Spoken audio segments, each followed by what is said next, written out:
Hebreus, capítulo 11, do verso 1 ao verso 6. Como eu disse, nós estamos dando continuidade com a nossa série de estudos, com a nossa série de exposições na Epístola aos Hebreus. O nosso objetivo com essa epístola, com o estudo dessa epístola, é vermos cada vez mais a grandeza de Cristo, porque o autor ele foca cada vez mais aqui nessa epístola em demonstrar a grandeza de Cristo. Nós sabemos que o contexto aqui dessa epístola ela foi escrita para uma comunidade de hebreus que estava prestes a desistir, a deixar a fé, a virar as costas para Cristo. E o autor ele foca com todas as suas forças em demonstrar a grandeza de Cristo para que aquela comunidade não virassem as costas para Cristo. Então, o nosso foco com o estudo dessa epístola é ver a grandeza do nosso Senhor Jesus Cristo. A figura central aqui do livro de Hebreus é Cristo como sumo sacerdote eterno. Então, nós já vimos essa figura e nós estamos agora na parte prática. Não que na outra parte não tivesse prática, mas é que essa parte aqui foca mais na prática. E hoje nós vamos ver acerca da importância da fé. O quanto que a fé é importante, o quanto que ela é necessária na vida de todos aqueles que invocam o nome do Senhor. Porque para que nós possamos invocar o nome do Senhor, nós precisamos ter fé. Vamos fazer a leitura então aí do verso 1 ao verso 6. Logo em seguida nós faremos a exposição. Diz assim: ora, a fé é a certeza de coisas que se esperam e a convicção de fatos que se não veem, pois pela fé os antigos obtiveram bom testemunho. Pela fé entendemos que foi o universo formado pela palavra de Deus, de maneira que o visível veio a existir das coisas que não aparecem. Pela fé, Abel ofereceu a Deus mais excelente sacrifício do que Caim, pelo qual obteve testemunho de ser justo, tendo a aprovação de Deus quanto às suas ofertas. Por meio dela, também, mesmo depois de morto, ainda fala. Pela fé, Enoque foi trasladado para não ver a morte. Não foi achado porque Deus o trasladara, pois antes da sua trasladação, obteve testemunho de haver agradado a Deus. De fato, sem fé é impossível agradar a Deus. Portanto, é necessário que aqueles que se aproximam de Deus creiam que Ele existe e que se torna galardoador daquele que o busca. Pela fé, Noé, divinamente instruído acerca de acontecimentos que ainda não se viam e sendo temente a Deus, aparelhou uma arca para a salvação da sua casa, pela qual condenou o mundo e se tornou herdeiro da justiça que vem da fé. Deixa aberto aí, pode ficar sentado, fecha apenas os olhos, vamos orar ao Senhor mais uma vez. Senhor Pai Santo, mais uma vez nós viemos a Ti em busca de iluminação, ó Deus. Eu te suplico, Senhor, no nome do nosso Senhor Jesus Cristo, porque Ele disse que esse caminho estava aberto. Esse caminho foi aberto por Ele, Senhor. A Sua presença foi aberta por Ele, pelo véu, pela Sua carne. E hoje nós sabemos disso e é nessa esperança, Senhor, que eu quero vir ao Senhor, que eu estou diante do Senhor nessa noite para te suplicar, Senhor, nessa confiança, porque o Senhor disse que tem que ser com confiança, confiando que o Senhor nos ouvirá, confiante que o Senhor nos ajudará nessa noite, Senhor, que o Senhor fará com que a Sua palavra entre nos nossos corações, que o Senhor ministrará pelo poder do Espírito Santo esse culto, Senhor, que todos nós possamos ouvir e compreender a Sua palavra, que a Sua palavra ela possa tanto edificar quanto repreender, Senhor, os nossos corações mal, quanto abrir os nossos olhos para que nós possamos ver, Senhor, o quão o Senhor é santo e o quão o Senhor é justo e bom. Por favor, ó Deus, faça com que o Seu Espírito, derrame o Seu Espírito de maneira que Ele venha conceder graça, Senhor, para que todos possam ouvir e compreender a Sua palavra, que essa palavra, Deus, seja protegida pela Sua sebe, que ela não venha cair, Senhor, como nós vemos na beira do caminho e ser arrebatado pelas aves, nem na rocha, nem em meio aos espinhos, mas que ela possa cair, ó Deus, em terra fértil e produzir, que a nossa vida testemunha que nós vivemos para Ti. Eu te peço, ó Deus, para que o Senhor me usa, que o Senhor me enche do Espírito Santo para com intrepidez eu possa anunciar a Sua palavra, porque nós acabamos de ler que é assim que o Senhor faz, o Senhor enche os Seus ministros para que eles possam anunciar a Sua palavra com intrepidez. Então me ajude, ó Deus, que eu apenas abra a minha boca e que o Senhor fale mais uma vez a esse povo, porque eles anseiam por ouvir a Sua voz. É o que eu te peço em nome do nosso Senhor Jesus. Amém. Como eu disse, nós estamos aí mais um domingo, né, dando continuidade à nossa série de estudos, e hoje nós veremos a importância da fé. Vocês já viram aqui pelo texto que a fé é algo importantíssimo na vida do cristão. Nós vemos que os antigos eles obtiveram um bom testemunho de haver agradado a Deus pela fé. Então são muitos pontos, muitas considerações, muitas lições importantes que nós temos nesse texto. Nós temos para observar nesse texto. O autor aqui ele vai chamar os destinatários da carta, os leitores, a ver a importância da fé. Eles vão chamar, ele vai demonstrar vários exemplos de homens que agradaram a Deus pela fé e chamar aquele povo a ver a importância da fé, porque permanecendo na fé, nós agradamos a Deus. Se nós não permanecermos na fé, nós desagradamos a Deus. O contexto da carta aqui é justamente esse. Os hebreus, pelo fogo ardente da perseguição, eles estavam sendo tentados a desistir. Era uma comunidade de hebreus que haviam se convertido ao cristianismo pela pregação do evangelho e estava sofrendo perseguição, nós já vimos, né? Muita perseguição da parte dos seus patrícios e também da parte de todos os lados vinha a perseguição. E pelo fogo ardente da perseguição, eles estavam sendo tentados a abandonarem a fé, a abandonarem a Cristo. E o escritor de Hebreus escreve justamente para encorajá-los a não voltarem, deixarem a Cristo, deixar o cristianismo e voltarem ao judaísmo. Nós vemos que o judaísmo ele era figura de Cristo. Quando Cristo veio, encerrou ali o judaísmo e deu início ao que nós conhecemos hoje como sendo cristianismo. Então o judaísmo ele é a continuação do cristianismo, é a realidade. O judaísmo era a sombra, o cristianismo é a realidade, porque nós já vemos Cristo, né? Não há mais símbolos. Por que é a realidade? Porque nós conseguimos ver Cristo claramente, não há mais símbolos. No Antigo Testamento havia símbolos, os animais, o sacrifício, o templo, os sacerdotes, os profetas, os reis, eram símbolos de Cristo. No Novo Testamento não há mais símbolo, nós já sabemos que ele é o profeta, que ele é o rei, que ele é o sacerdote, que ele é o sacrifício, que ele é o templo, que ele é todas as coisas. Então nós já vivemos na realidade. O autor, para impedir que aquela comunidade deixasse a realidade e voltasse às sombras, ele escreve essa epístola, mostrando a grandeza de Cristo, como sumo sacerdote. Ele vai exaltar Cristo sobre Moisés, sobre Arão, sobre o sistema sacerdotal, sobre os levitas. Ele vai exaltar Cristo sobre todos os vultos do Antigo Testamento para que eles não deixassem Cristo. Nós vemos no domingo passado que o autor ele vai já aproveitar e dar introdução para o capítulo 11, ele já finaliza o capítulo 10 chamando a igreja a perseverança. A igreja, nós até vemos, né, que era um ponto importante, qual que era a necessidade da igreja. A necessidade da igreja era de perseverar. Essa era a necessidade da igreja. Eles estavam sendo tentados a retroceder, a abandonarem a fé. Estavam sendo tentados à apostasia. Nós vemos que a apostasia é terrível, porque a apostasia, de acordo com os estudiosos, é a blasfêmia contra o Espírito. Aquela pessoa que conhece a Deus e vira as costas para ela, não aceita, abandona a fé. Essa pessoa se apostatou da fé, ela se apostatou. Então, o autor ele vai encorajar a igreja a perseverar. Eu gostaria de fazer a leitura com vocês do verso 36 em diante, só para que nós possamos ver esse ponto importantíssimo aí, já entrarmos no capítulo 11. Diz aí no verso 36. Com efeito, tendes a necessidade de perseverança. Então ele fala aqui qual que é a necessidade da igreja.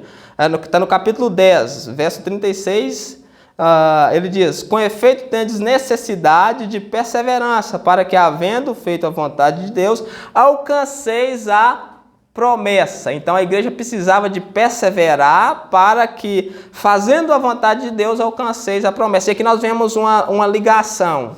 Nós precisamos perseverar, fazer a vontade de Deus e só então alcançaremos o quê?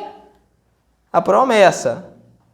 De maneira que sem essa progressão nós não conseguimos alcançar a promessa. Nós temos que perseverar, fazendo a vontade de Deus e, por fim, no mais alto nível, alcançar a promessa. Então, essa é a necessidade da igreja, a perseverança. Muitas vezes nós somos tentados a desanimar, a retroceder, né? Se levanta tantas pessoas para nos desanimar. O que você vai caçar na igreja? O que você vai caçar no culto? Cheio de bestagem. Vamos aproveitar, vamos viver, vamos fazer isso, vamos fazer aquilo, entendeu? Então, nós somos a todo momento tenazmente assediados a deixar, a voltar, a virar as costas para Cristo. Mas o autor está dizendo que nós devemos, a nossa necessidade maior é de quê? De perseverança. Perseverar em quê? Nós precisamos perseverar numa coisa, em fazer a vontade de Deus para podermos alcançar a promessa. Aí ele vai citar o profeta Abacuque para dizer, e já dá a introdução ao capítulo 11, verso 37, porque ainda dentro de pouco tempo, aquele que vem virá. Quem é aquele? Cristo. Né? Ele vai vir. Dentro de pouco tempo, glória a Deus por isso, né? Graças a Deus que ele virá dentro de pouco tempo, ele não tardará. Aqui ele já faz questão de enfatizar a certeza dessa promessa. Ele vai vir dentro de pouco tempo, ele não vai tardar.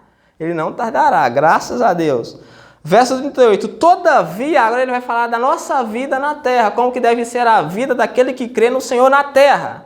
O Senhor vai vir e não vai tardar. Todavia, o meu justo viverá pela fé. Né? A nossa vida deve ser pela fé. O meu justo, ele fala, o meu justo, aquele que crê em mim, aquele que ouviu as minhas palavras, ele viverá pela fé. Nós vivemos pela fé. Nós não vemos, né? Porque se nós vêssemos não era fé. Nós temos certeza de algo que nós não vemos. É a primeira explicação que ele vai dar acerca da fé. Ele fala que a fé é a certeza daquilo que você não vê. E a convicção daquilo que você espera. Você tem certeza de algo que você não vê e você não espera. Deus só se agrada, Deus só aceita o justo se ele viver dessa maneira. Deus só aceita o justo se ele viver por fé. Viver por fé. Aí ele continua. Todavia, verso 38, parte B do verso 38. Se retroceder, nele não se compraz a minha alma. O meu justo vive pela fé, mas se ele retroceder, a minha alma não se agrada dele. Aí você vê que coisa forte, que coisa maravilhosa que Deus diz. Nós devemos viver pela fé, continuar em frente, perseverar. Mas se nós retrocedermos, se nós voltarmos atrás, se nós deixarmos a Cristo, se nós não continuarmos na sua palavra, nos seus caminhos, a alma de Deus não se alegra em nós. Nós vemos lá no batismo, que é a mesma palavra que ele usa, no batismo ele fala, esse é meu servo amado em quem me compraz, ou seja, a quem me agrada. Jesus era o servo em quem Deus se agradava. Aqui ele diz a mesma coisa, quem não persevera, quem retrocede, eu não me agrado dessa pessoa. Mas quem persevera, Deus se agrada. Então nós vemos aqui que Deus se agrada daquele que persevera. Em meio a tribulações, porque perseverar hoje, do jeito que nós vivemos, é fácil. Para muitos não são fácil, né? Para muitas pessoas elas não conseguem nem sem perseguição nenhuma continuar firmes. Continuar como o hino nos diz, né? Como é que o hino nos diz? Esqueci. Hã? Aquele mão no arado? Perseverança, eu esqueci. Constante, isso. Nós precisamos continuar em constância, perseverar sempre constantemente. É assim que Deus se agrada. Aí ele já abre aí o parêntese para o capítulo 11 para introduzir esse texto acerca da fé. Nós vamos ver aí a importância da fé. E ele vai também nos dar alguns exemplos de alguns homens no passado, bem no passado mesmo, que por fé vieram a agradar a Deus. Pela fé eles conseguiram agradar a Deus. Eu acho esse texto extraordinário, porque esses heróis da fé aqui, eles fizeram a vontade de Deus na época deles, que era uma época totalmente perversa. Nós vemos que ela é tão perversa que Deus veio destruir aquela geração com o dilúvio. E mesmo naquela época teve um que até foi trasladado porque teve um relacionamento tão próximo com Deus que Deus não esperou ele morrer para levá-lo para o céu. Ele foi trasladado. E eles fizeram a vontade de Deus naquela época. E se trouxesse eles para os dias de hoje, eles fariam a vontade de Deus da mesma maneira hoje. É por isso que a Bíblia nos deixa esses exemplos. Porque será que é tão difícil assim para nós fazermos a vontade de Deus? Colocasse Abraão lá e Abraão aqui, Abraão faria a vontade de Deus da mesma maneira. Se colocasse Enoque lá e Enoque aqui, Enoque fazia a vontade de Deus da mesma maneira. Por que nós estamos aqui e muitas vezes nós não conseguimos fazer a vontade de Deus? Por que a vontade de Deus às vezes é tão pesada para nós? Por que o mundo nos seduz tanto de tal maneira que nós não conseguimos fazer a vontade de Deus? Então é coisa para que nós possamos repensar a nossa vida, para que nós possamos fazer uma reflexão da nossa vida. Por que o mundo nos seduz de tal forma que nós não conseguimos fazer a vontade de Deus? Então, nós vemos aí, o primeiro ponto que nós vamos ver é acerca da natureza da fé. Está aí no verso 1. Ele diz: ora, a fé é a certeza de coisas que se esperam e a convicção de fatos que não se vê. O autor diz que a fé é a certeza de coisas que se esperam. Você precisa ter certeza. Fé, gente, não é pela vista. Porque se fosse pela vista, não era fé. Igual tem esses atores famosos, eu não sei se é Brad Pitt ou Leonardo DiCaprio, que chegou à seguinte conclusão: Deus não existe. Sabe por que ele chegou a essa conclusão? Porque um dia ele subiu no terraço, olhou para o céu e falou: Deus, se você existir, se você realmente existe, apareça. E o que aconteceu, né? Todo mundo já sabe o que aconteceu, Deus não apareceu. Então ele constatou que Deus não existe, porque Deus não apareceu. E por que Deus não apareceu? Para muitos leitores apressados, né, que passa por o texto assim, ó, só para ler e não compreende, ele não consegue entender que a vontade de Deus, desde o princípio, como nós vimos lá no profeta Abacuque, que foi que o meu justo vai viver pelo quê? Meu justo vive pela fé. É o que está na profecia do profeta Abacuque que o autor cita. Se for pela vista, não é mais pela fé. Se Deus aparecer e falar que eu sou Deus, você não está mais vivendo pela fé, mas pela vista. É bonito porque é pela fé. Fé. Tem um ponto importante acerca da fé que eu gostaria de tratar aqui. Fé não é um salto no escuro. Fé não é aquela coisa assim, eu vou continuar e vai que dá certo. Né? Não é assim não. Tem muitas pessoas que falam assim, eu vou ter fé em Deus para quando eu morrer, vai que dá certo de eu entrar no céu. Fé não é um salto no escuro. Você não vai viver por uma coisa que você não tem certeza. Como nós vemos no livro do apóstolo Paulo que ele diz, né? Homens não morrem por aquilo do que eles não têm certeza.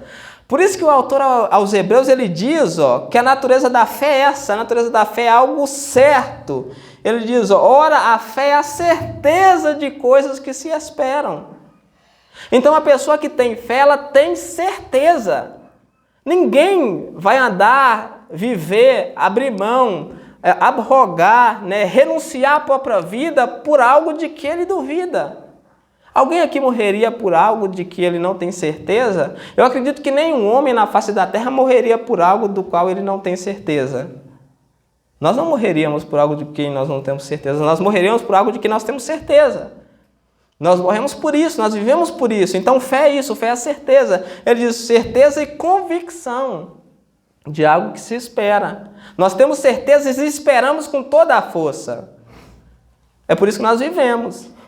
É por isso que nós não oscilamos, é por isso que nós somos constantes, é por isso que nós não retrocedemos, porque nós vivemos pela fé, nós temos certeza que a casa do Pai está lá, nós temos certeza que Ele abriu os portais eternos para que nós pudéssemos entrar, nós temos certeza que os portais eternos que estavam fechados por toda a eternidade está aberto por Cristo para que nós possamos entrar. Então, viver pela fé é viver na certeza. Você precisa ter certeza do que Deus tem te aguardando, porque é só assim que você vai viver da maneira que Deus se agrada. A pessoa que não vive pela fé, ela é inconstante. Ela fica oscilando, né? Ela não consegue ser fiel. Ela está dividida. Ela ama a Deus, ela diz que ama a Deus, mas ela também ama o mundo. Ela não tem certeza, ela não consegue renunciar totalmente ao mundo porque ela não tem certeza de que a casa do Pai realmente está lá. Ela não tem certeza de Deus. Eu lembro que quando era pequenininho, minha mãe lia muito a Bíblia, só que nós não estávamos nem aí para isso. A verdade é essa, ela lia a Bíblia e nós não estávamos nem aí para isso. Mas ela lendo, eu ouvia algumas coisas. Né? E algumas coisas que ela lê no Evangelho, eu ouvia que Jesus falava, que aquele que quiser vir após mim deve renunciar, deve abrir mão da sua própria vida. E ela me falava que a gente tinha que abrir mão de muitas coisas para fazer, para seguir Jesus. Aí eu ficava pensando assim, mas e se eu fizer isso e ele não for real? Né? E se eu fizer isso e ele não for real? Passava esses pensamentos na minha cabeça. Isso eu era muito jovem, né? Eu não tinha conhecimento da palavra ainda, eu não tinha fé, né? Porque hoje eu não tenho mais essa dúvida, hoje eu tenho certeza. Hoje não tem nenhum resquício de incredulidade, como a Bíblia diz, porque isso era incredulidade. Incredulidade é não crer, não compreender. Eu ficava pensando, e se ele não for real, se eu abrir mão de tudo para ir para o céu e quando eu morrer eu não tiver um céu me esperando? Isso é incredulidade. Eu pensava dessa maneira porque eu não havia sido liberto ainda, como Jesus fala, né? Conheça a verdade te libertará. É só através da verdade, do estudo da palavra que nós podemos ter fé. Hoje não tem nenhum resquício de dúvida. Hoje eu tenho certeza de que Ele é real. Hoje eu tenho certeza de que Ele é real. Então fé é isso. Fé é a certeza. Fé é a certeza das coisas que você espera. Você só consegue agradar a Deus se você viver nessa certeza.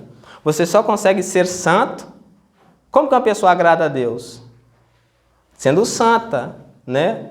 Sendo reta nesse mundo. Então uma pessoa só agrada a Deus se ela for santa. E uma pessoa só é santa se ela tiver certeza. Porque é só ela tendo certeza que ela tem força para dizer não ao mundo. Para dizer não aos vícios. Para dizer não à fornicação, sexo fora do casamento. Para dizer não às drogas. Para dizer não à fofoca. Para dizer não ao roubo. Para dizer não à avareza. É só a pessoa que tem certeza que ela tem coragem de dizer não. Ela tem coragem de dizer não. Então esse é o primeiro ponto que nós vemos aí, é acerca da natureza da fé. Outro ponto muito importante que nós vemos aqui é a recompensa da fé. Isso é extraordinário aí no verso 2. Aí o que diz, pela fé... Não, verso 2, eu estou lendo no verso 3. Pela fé os antigos obtiveram um bom testemunho. Olha para você ver que interessante. Pela fé... Os antigos, eles obtiveram um bom testemunho. Por que eu falo que essa é uma recompensa? Porque os antigos, eles obtiveram um bom testemunho, não estou dizendo que é necessariamente das pessoas. É certo que nós precisamos também ter um bom testemunho das pessoas. Nós precisamos ter uma vida reta para que as pessoas vejam que nós somos cristãos e que nós temos dado um bom testemunho. Mas esse bom testemunho aqui, ele é nos explicado no verso 5. No final do verso 5, diz assim, pois antes, está falando de Enoque, né, pela fé, verso 5, pela fé Enoque foi trasladado para não ver a morte, não foi achado porque Deus o trasladara. Pois antes da sua trasladação, obteve testemunho de haver agradado a Deus. A recompensa da fé, uma das maiores recompensas que eu acredito que é, a recompensa da fé é essa, você ter um bom testemunho de Deus. Deus olhou para aqueles homens e disseram, desses eu me agrado. Que recompensa maior do que essa, você poder agradar a Deus. Nós não conseguimos agradar a Deus, muitas vezes nós tentamos agradar a Deus, nós fazemos boas obras, nós fazemos tudo mais, e Deus olha para tudo aquilo e fala assim, trapo de imundícia, Isaías 64:6. Todas as nossas justiças, todas as nossas obras, todas as nossas bondades, tudo não passa de trapo de imundícia para Ele, mas aqui está dizendo, aquele que vive pela fé pode obter um bom testemunho diante de Deus. Deus pode se agradar dele, Deus pode falar que nesse eu me agrado. Então essa é uma recompensa justamente por causa disso, porque através da fé nós podemos agradar a Deus, coisa que nós não conseguimos pelas obras. Coisa que nós não conseguimos pelo cumprimento da lei, coisa que nós não conseguimos por qualquer outro motivo. Nós só conseguimos agradar a Deus se nós vivemos pela fé e não retrocedermos. Nós não retrocedermos. Muitas pessoas acham que agrada a Deus pelo que ela faz de bom, pelas obras, mas não é pelas obras que nós obtivemos. A Bíblia não fala em nenhum outro lugar que pelas obras tal, fulano de tal, conseguiu obter um bom testemunho diante de Deus. Mas a Bíblia fala, pela fé, os antigos tiveram um bom testemunho. Deus testemunhou a favor deles. Esses são os meus servos, em quem eu me alegro. Como ele testemunhou de Cristo. Cristo, no batismo, né, nós vimos ali nas águas, o Espírito desce e Deus lá do céu, aquilo é o testemunho. A voz do céu que diz, esse é a quem eu me agrado. Eles obtiveram isso de Deus. Deus disse, né, eu me agrado deles, porque eles viveram pela fé. Então esse é o segundo ponto aí, que é a recompensa da fé. Nós podemos agradar a Deus se vivemos pela fé. Pela fé nós podemos agradar a Deus. O terceiro ponto que nós vemos aqui é que a fé ela também esclarece questões do mundo, né? A fé ela é esclarecedora. O autor aos Hebreus aí, ele diz que pela fé nós conseguimos compreender a origem da vida, o fim da vida, a razão da vida, questionamentos tais que os sábios, os poderosos, os reis, os filósofos dessa terra não conseguem ter. Ele diz aí no verso 3, pela fé entendemos que foi um universo formado pela palavra de Deus, de maneira que o visível veio a existir das coisas que não aparecem. Olha como que a fé ela esclarece. Pela fé eu não tenho nenhum problema mais com a teoria do Big Bang, eu não tenho nenhum problema mais com Darwin, eu não tenho nenhum problema mais com os filósofos antigos, não tenho nenhum problema porque pela fé eu já compreendi que o universo foi formado pela palavra de Deus. Não tenho mais nenhum problema com isso.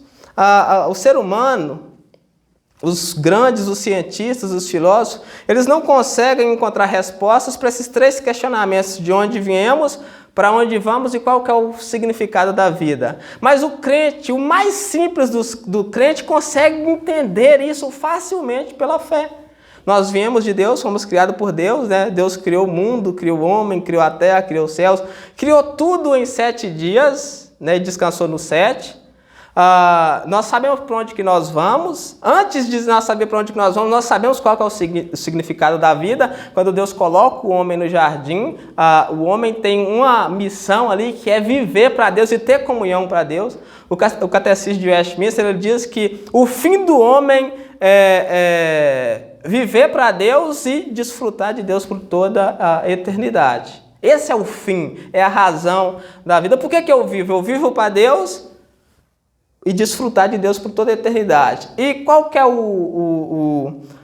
para onde nós vamos? Para onde nós vamos é o mais claro ainda para o cristão, né? Nós viemos de Deus e vamos para Deus. Né? Nós não tem especulação depois da morte, acabou tudo, não tem mais nada. A vida não... Porque se depois da morte não tivesse nada, não tinha sentido a vida. Ou se a vida fosse em prol de riqueza, a vida também não teria sentido, porque você não leva nada. Se a vida fosse em prol de prazer, não teria sentido, porque uma certa determinada época da sua vida, o prazer não faz mais sentido. Os prazeres vão cada vez mais se desbotando e você morre. Então o significado da vida é esse, é viver para Deus aqui, abrir mão dos prazeres pecaminosos que eu estou falando. Não estou falando de prazeres que são lícitos, né? Como, por exemplo, uma janta bem boa que nós vamos ter daqui a pouco, né? Se Deus quiser, eu estou falando dos prazeres pecaminosos. Então, nós abrimos mão dos prazeres pecaminosos porque nós temos a eternidade pela frente. Aí, se eu me apegar aos prazeres pecaminosos, aí você perde o que tem mais valor, que é a eternidade. Nós não podemos ter as duas coisas, nós não podemos viver no pecado e querer a Cristo. Ou nós temos a Cristo ou temos o pecado, ou nós temos o pecado ou temos a Cristo. Então, pela fé, a fé ela é esclarecedora, né? Nós conseguimos saber como que o universo foi criado. Eles têm tantas especulações, eu estava estudando, há tantas especulações de criação do universo, criando e criando. Os homens, né? Outro dia eu ouvi essa frase de um senhor muito sábio. Ele me disse assim, o homem ele prefere aceitar que o homem veio do macaco do que aceitar que o homem veio de Deus. E é o que acontece, porque a teoria mais comum que tem no dia de hoje é essa, que o homem veio do macaco, o homem evoluiu do macaco, né? Prefere aceitar que o homem veio do macaco do que aceitar que o homem veio de Deus. Então, a fé, ela esclarece, a fé ela nos dá certeza. Pela fé, eu compreendo que o mundo veio existir daquilo que não se vê. Por quê? Por que o mundo veio existir daquilo que... Foi Deus que criou o mundo, mas eu não vejo Deus. Então, o mundo existe daquilo que não se vê. Deus criou. É o que nós vemos aí no verso 3. Pela fé, entendemos que foi o universo formado pela palavra de Deus. Ou seja, o universo, tudo foi criado pela palavra de Deus. De maneira que o visível, isso que nós vemos, isso que está diante dos nossos olhos, veio a existir das coisas que não aparecem. Ou seja, tudo isso que está diante dos nossos olhos veio a existir de Deus. Você não vê Deus, nós não vemos Deus. Temos promessas de que veremos Deus, mas enquanto esse dia não chega, nós não vemos Deus. Vamos ver, né? Nós vivemos para isso, graças a Deus. Se Deus quiser, né, nós vamos ver Ele um dia. Bem-aventurados os limpos de coração. Por quê? Porque verão a Deus. Quem que é o limpo de coração? Aí que vem o problema, né? É aí que vem o problema. Tem que ser limpo de coração para ver a Deus. Isso significa que o coração não pode ter ídolos, né? Não pode ter lealdades. Você não pode amar nada igual a Deus. Você é limpo de coração se você ama a Deus acima de todas as coisas. Só aquele que ama a Deus, que tem um lugar no coração que é só de Deus, que verá a Deus. Glória a Deus. Quarto ponto que nós vemos aqui, o autor ele vai dar o exemplo. Ele vai citar os antigos.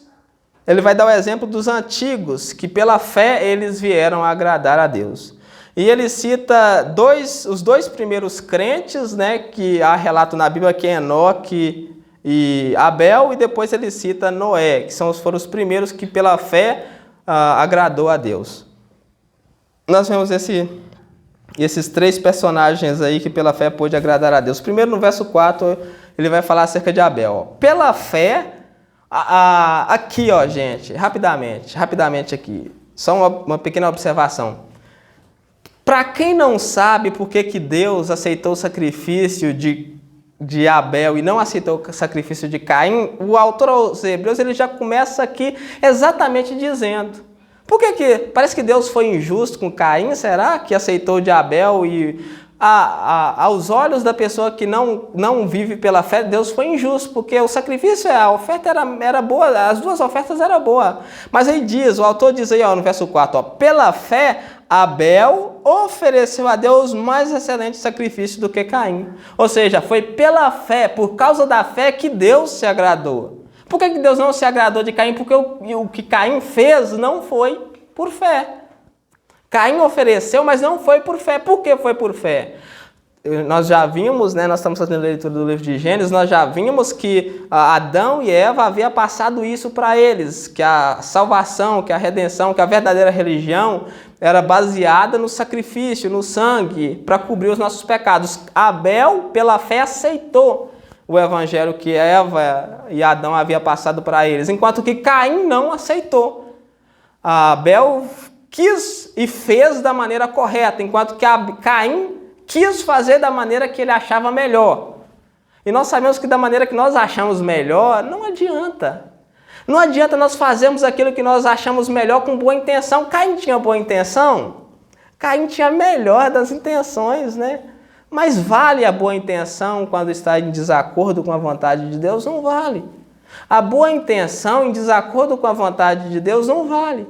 Aquela mentira que as pessoas contam para ajudar, ela não ajuda, muito pelo contrário, ela atrapalha. A mentira para ajudar, não existe isso. Isso é um conceito que não existe na Bíblia, não existe mentira para ajudar alguém.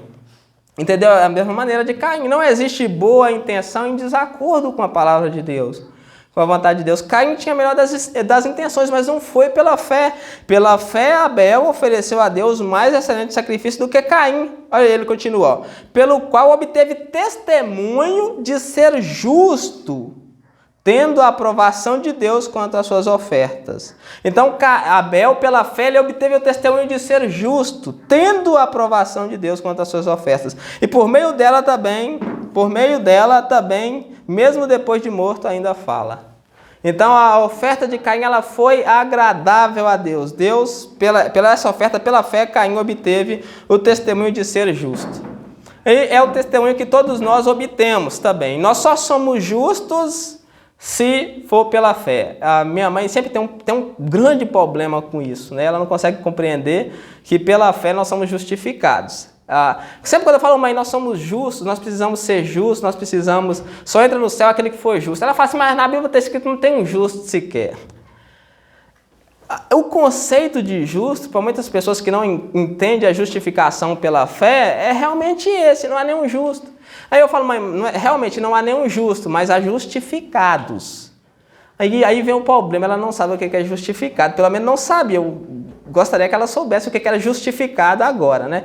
E muitas pessoas também não sabem o que é justificado. Muitas pessoas não sabem o que é justificado. Aqui está falando que Abel, pela fé, ele foi justificado. Assim como nós também somos. Nós não somos justos. A justificação pela fé é justamente o que Paulo ensina em Romanos. A justificação pela fé. Romanos foca nisso, em justificação pela fé. O que é justificação pela fé? É simples. Nós somos pecadores que merecemos o inferno. Mas Deus, ele mandou Cristo para morrer no nosso lugar. Cristo veio, morreu na cruz do Calvário, viveu uma vida perfeita. Foi o único que teve méritos. O único que foi santo, cumpriu toda a lei que teve mérito. Quando nós cremos em Cristo, ele paga pelos nossos pecados e Deus coloca os méritos dele na nossa conta. Aí eu estou justo. Recebi os méritos de Cristo, acabou. Sou justo. Essa é a justificação pela fé. É pela fé que nós somos salvos. Abel foi salvo por causa disso. Ele creu e Deus atribuiu justiça. Abraão creu. Noé creu lá no finalzinho, ó. Diz assim, ó, pela qual concedeu o mundo e se tornou herdeiro da justiça que vem, pela qual condenou o mundo e se tornou herdeiro da justiça que vem da fé. Ou seja, pela fé vem uma justiça que não é sua. A justiça de Cristo, quando você crê em Deus, quando você tem fé em Deus, em Jesus Cristo, Deus manda uma justiça para você. A justiça de Cristo. Então você se torna justo pelaquela justiça. Isso é a justificação pela fé. Você é salvo nesse momento. Nesse momento que você recebe a justiça que vem da fé, você está salvo. Você está no céu e jamais ninguém pode tirar. Você não perde porque Cristo é por você. Então, pela fé, Abel recebeu... Pela fé, Abel obteve um bom testemunho de ser justo diante de Deus, tendo a aprovação de Deus quanto às suas ofertas. Então nós vemos aqui que Abel foi o primeiro crente, porque ele creu e a fé lhe foi imputada como justiça. A fé foi imputada a ele, né? Ele recebeu a justiça que vem da fé. O segundo exemplo, o segundo crente que nós vemos aqui, os primeiros, é o exemplo de Enoque. Enoque foi também um crente, e a época de Enoque era terrível, porque a época de Enoque era pré-diluviana. Enoque viveu na época pré-diluviana, quando Deus ia mandar um dilúvio e acabar com a raça humana, porque o pecado do homem chegou no ápice. Deus não podia mais olhar para a terra, Deus não conseguia mais olhar para a terra, porque o pecado do homem chegou no ápice. Então Deus falou, eu não consigo mais. Eu não consigo mais, o meu espírito não contenderá mais com o homem. E Noé, faz uma arca. Esse homem que, mesmo nessa época perversa, terrível, ele conseguiu andar com Deus. Ele fez a vontade de Deus. O relacionamento desse homem com Deus era tão próximo que Deus não esperou a morte para o levar vivo para o céu. Enoque, verso 5. Ó, pela fé, sempre é pela fé. Não existe crente sem fé. Pela fé, Enoque foi trasladado. Trasladado é arrebatado, foi levado, foi raptado, foi pegado e levado. Pela fé, Enoque foi trasladado para não ver a morte. Enoque não morreu. Pela fé, Enoque foi trasladado para não ver a morte. Ele não foi encontrado porque Deus o trasladara. Pois antes da sua trasladação, ele obteve testemunho de haver agradado a Deus. Então, naquela época terrível e perversa, um homem, ele obtém um bom testemunho de haver agradado a Deus. Na época pré-diluviana, Deus, há poucos minutos aqui, na leitura de Gênesis, quando fala de Enoque, há poucos minutos à frente, fazendo a leitura, Deus destrói o mundo por causa do pecado. Só salva Noé e a sua família, 8 pessoas. Então, pela fé, Pela fé, Enoque foi trasladado, ele viveu com Deus. Aí nós voltamos para aquele princípio que nós vemos lá no início. Eles fizeram a vontade de Deus na sua época e eles fariam hoje também. Por que eles estão nessa galeria? Hebreus 11 é conhecido pelos estudiosos como a galeria dos heróis da fé. Por que eles estão na galeria? Porque eles fizeram a vontade de Deus naquela época, eles farão a vontade de Deus em qualquer época que os colocarem. Como que nós fazemos para fazer parte dessa galeria também? Precisamos fazer a vontade de Deus. Você faz a vontade de Deus? Você acha que se uma metáfora, se um autor inspirado fosse falar de você, você teria testemunho de ter agradado a Deus para estar nessa galeria? Você acha que você poderia estar nessa galeria aqui de Hebreus? O autor poderia falar assim, no lugar de Enoque aqui, colocasse o seu nome, fulano de tal, obteve um bom testemunho de haver agradado a Deus na época dele. É o que nós buscamos, deve ser o que nós buscamos, nós precisamos agradar a Deus hoje, agora. A grande questão é o que você está fazendo com a sua vida, que você não está vivendo para Deus. A vida é muito curta para desperdiçar ela com bobeiras, com bobagens. Nós precisamos viver para Deus, não há motivo maior e mais glorioso do que esse. Não há nada que haja de nos dar mais recompensa do que essa, de vivermos para Deus. Fazemos a vontade de Deus e podemos agradá-lo. Aí ele vai citar aí ele vai dar o último exemplo no verso 7, que é o exemplo de Noé. Diz assim no verso 7. Pela fé, Noé, divinamente inspirado acerca de acontecimentos que ainda não se viam, e sendo temente a Deus, aparelhou uma arca para a salvação da sua casa, pela qual condenou o mundo e se tornou herdeiro da justiça que vem da fé. Então, pela fé, quando Noé recebeu a visão, nós não sabemos como que Deus apareceu a Noé, quando Noé foi divinamente inspirado, alertado, Noé, sendo temente a Deus, pela fé ele acreditou que viria o dilúvio e ele construiu um barco no deserto. Que coisa mais contraditória, né? Um barco no deserto. Imagina as pessoas lutando que não ria da cara dele. Imagina se fosse hoje. Se alguém começasse a construir um barco lá no meio do Saara, no deserto, né? As pessoas zombariam tanto dele, né? Numa terra seca e árida que não tem chuva, que não tem nada. Esse homem louco construindo um barco e dizendo que vai haver um dilúvio. Noé, ele é comparado com o pregador, né? Ele é preparado com aquele que leva a boa notícia, porque aquele que leva a boa notícia, ele prega condenação no mundo onde as pessoas estão acostumadas com o bem bom. A Bíblia fala que Jesus falando diz que o fim seria como nos dias de Noé, comiam, bebiam, casavam e davam-se em casamento. Ou seja, as pessoas não esperavam um fim trágico. As pessoas não esperavam a ruína, elas estavam felizes porque não havia sinais de que haveria um fim. Elas não esperavam por um fim, até o dia que Noé entrou na arca. E Deus fechou a porta. É assim a volta do Filho do Homem. Quando o Filho do Homem estiver prestes, as pessoas vão estar se divertindo, vão estar comendo, bebendo, adulterando, se prostituindo, fazendo inúmeras coisas, querendo ouro, prata, riquezas, até a hora que a trombeta tocar e Cristo voltar e ela vai. Cristo é a arca. Quem não entrar na arca, quem não entrar pela porta, ele mesmo diz, eu sou a porta. Quem não entrar por essa porta será condenado. Será condenado pela fé. Noé, divinamente instruído acerca de acontecimentos que ainda não se viam, sendo temente a Deus, né? Uma característica da fé é que a pessoa teme a Deus. Não há ninguém que tenha fé que não teme a Deus, a pessoa precisa temer a Deus, sendo temente a Deus, construiu uma arca, um grande barco, para a salvação de sua casa, pela qual condenou o mundo. O interessante da arca é que Noé construiu uma arca gigantesca. E o mais interessante é que a arca estava com a porta aberta para quem quisesse entrar.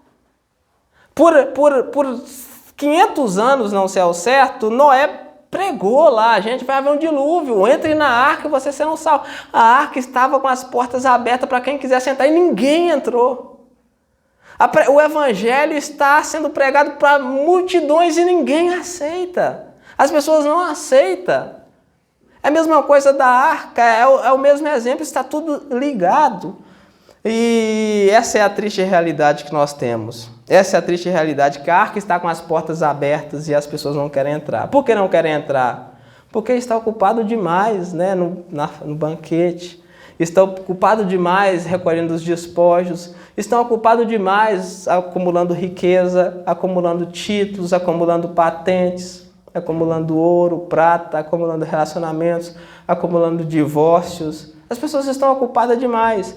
Até o dia em que Noé entrou na arca aí. E para finalizar esses exemplos, diz que Noé também, pela fé, se tornou herdeiro da justiça que vem da fé. Mais uma vez nós vemos um justificado. Noé foi salvo não porque ele construiu uma arca no deserto. Noé foi salvo porque ele creu que vinha um dilúvio e obedeceu à palavra de Deus. Então, quando ele creu, ele recebeu a justiça que vem da fé. Quando Abraão creu, Abraão recebeu a justiça que vem da fé. Quando Isaac creu, Isaac recebeu a justiça. Quando você crê, você recebe a justiça, você é salvo. Você precisa crer primeiro. E para finalizar, o quinto ponto que nós vemos aí é a desventura dos que não têm fé. A desventura, né, a tristeza dos incrédulos, que está aí no verso 6. No verso 6 nós vemos a desventura daqueles que não têm fé, a desventura dos incrédulos. Diz aí, de fato, sem fé é impossível agradar a Deus. Sem fé não pode agradar a Deus. Por quê? Porquanto é necessário que aquele que se aproxima de Deus creia que Ele existe e que se torna galardoador daqueles que o buscam. Rapidamente, sem fé é impossível agradar a Deus. Precisa ter fé em Deus. As pessoas perguntam, você pergunta para as pessoas, você tem fé em Deus? Elas respondem, tenho fé em Deus. Então qual que é o problema com isso? Se todo mundo que você perguntar, você acredita em Deus, e ela disser que ela acredita em Deus, então ela está salva, porque ela tem fé, ela agrada a Deus. Então qual que é o problema das pessoas que você pergunta se elas têm fé, e elas dizem tem, mas elas não são salvas? A Bíblia nos diz que a fé, ela só é firmada em Deus se primeiro ela passar pelo escolhido de Deus. A fé ela só tem valor se primeiro ela passar pelo eleito de Deus, pelo Cristo. Ou seja, é o Cristo que torna a fé válida. De maneira que se eu tenho fé em Deus, mas eu não tenho fé no Cristo, a minha fé não tem valor, porque ela não passou pelo Cristo. Ele mesmo diz, eu sou o único caminho que leva ao Pai. Ou seja, de maneira que se você não tiver fé em mim, você não pode ser salvo. Por isso, por que o Evangelho ele é tão necessário de ser pregado? Justamente porque as pessoas precisam ter fé na pessoa certa. Quando você tem fé no Cristo, você tem fé em Deus. Você tem fé em Deus. Quando você creu, é como Abraão. Abraão creu na promessa que Deus fez, de que haveria um descendente para abençoar todas as nações. Quando Abraão creu nessa promessa que era acerca de Cristo, Abraão foi salvo. A fé de Abraão chegou até Deus. Abraão poderia crer em Deus somente e não crer na promessa, então Abraão não seria salvo. Por que muitas pessoas não são salvas? Porque elas dizem que crê em Deus, mas não crê no Cristo. E se dizem crer no Cristo, não vivem de acordo com aquele que crê. A vida da pessoa que crê realmente no Cristo, ela é manifesta pela sua forma de viver. A pessoa que crê em Cristo, ela vive de maneira totalmente contrária, que contraria a vida nesse mundo. A pessoa que não crê, ela vive do jeito que lhe parece melhor. Ela é como Caim, ela traz um sacrifício do seu coração, né? Ela segue o seu coração. Eu tenho sempre dito, né, que o pior conselho que alguém pode dar para o outro é siga seu coração. Nunca dê esse conselho, nunca diga isso, porque o coração é o ser mais perverso. Como o profeta Jeremias diz, desesperadamente corrupto. O nosso coração só pensa em nós, só pensa no mal, só quer coisas do mal. Nunca. O sacrifício de Caim foi rejeitado porque ele trouxe um sacrifício do seu coração e não de acordo com a vontade. Deus nos deu a lei, a palavra, para que ela fosse lâmpada para os nossos pés. A Bíblia não fala nada de que o nosso coração, os nossos sentimentos são o guia dos nossos caminhos. Nós temos um caminho, esse caminho é guiado pela palavra. Então, nós precisamos fazer a vontade de Deus nesses termos. Nós precisamos viver nesses termos. Amém? Glória a Deus.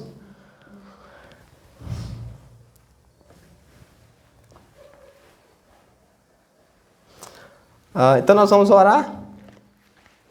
Nós vamos finalizar por aqui. Se Deus quiser, nós vamos continuar vendo mais exemplos, né, no próximo domingo, de mais homens que receberam, que foram justificados pela fé. Então, sem fé é impossível agradar a Deus. Nós precisamos ter fé.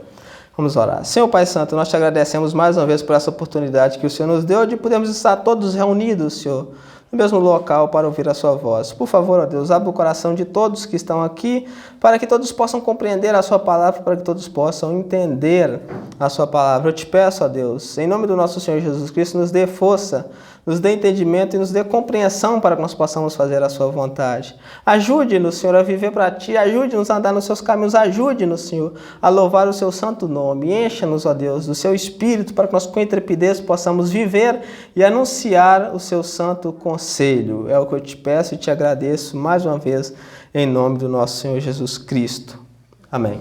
A graça e a misericórdia